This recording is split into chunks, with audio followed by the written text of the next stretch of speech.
Dnes sa pozrieme na našich západných susedov. Česko.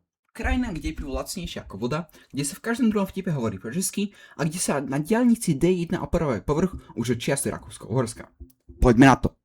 Česko má rozlohu niečo vyššie 78 000 km štvorcových a žije tu zhruba 10,9 milióna ľudí. Čiže v podstate sú to dve Bratislavy, ale roztúru sa po celom štáte. Hlavným mestom je Praha, ktorá je zároveň aj tým najväčším. Je to taká turistická pasca, kde zaplatíte za kávu 8 €, ale vyzerá to tam krásne na fotkách na Instagrame. Poloha susedia. Kde ich nájdete? V srdci Európy. Doslova. Susedia majú ich 4.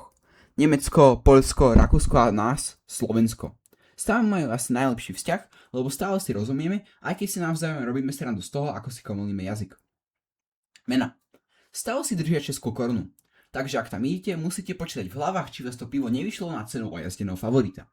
Jazyk. Čeština. Znie to trochu ako slovenčina, ktorú niekto prehnal cez rýchlovárnu kanvicu, ale je to veľmi poetický jazyk. Hlavne keď sa hneváte. Štátne zriadenie. Parlamentná republika. Majú prezidenta, premiéra a parlament, kde sa hádajú rovnako úspešne ako u nás. Ekonomika a priemysel. Tu sa maká. Česi nie sú len o pive. Je to obrovská výrobňa základňa pre celý svet.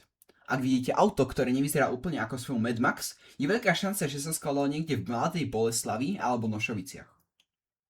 Ťažký priemysel. Húčnictvo, strojárstvo, elektrotechnika, chémia. Česi proste vedia vyrobiť všetko od základnej dosky v počítači až po funkčný stroj. A keď to nevedia, tak to aspoň skúsia praviť drôtom. Poľnohospodárstvo. To sú majstri v zemiakoch, raži a cukrovej repe. A nesmieme zabudnúť na chov ošípaných, klobásky a produkciu mlieka. Jednoducho krajina, kde sa dobre je. Nerastné suroviny. Dlhé roky bolo kráľom čierne uhlie. Celé regióny boli postavené na tom, že niekto niečo kopal zo zeme.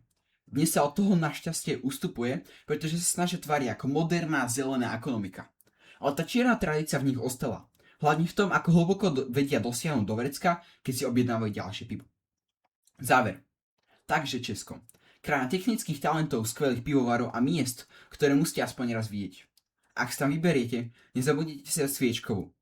Stojí to za viac, ako tá predražená káva v Prahe.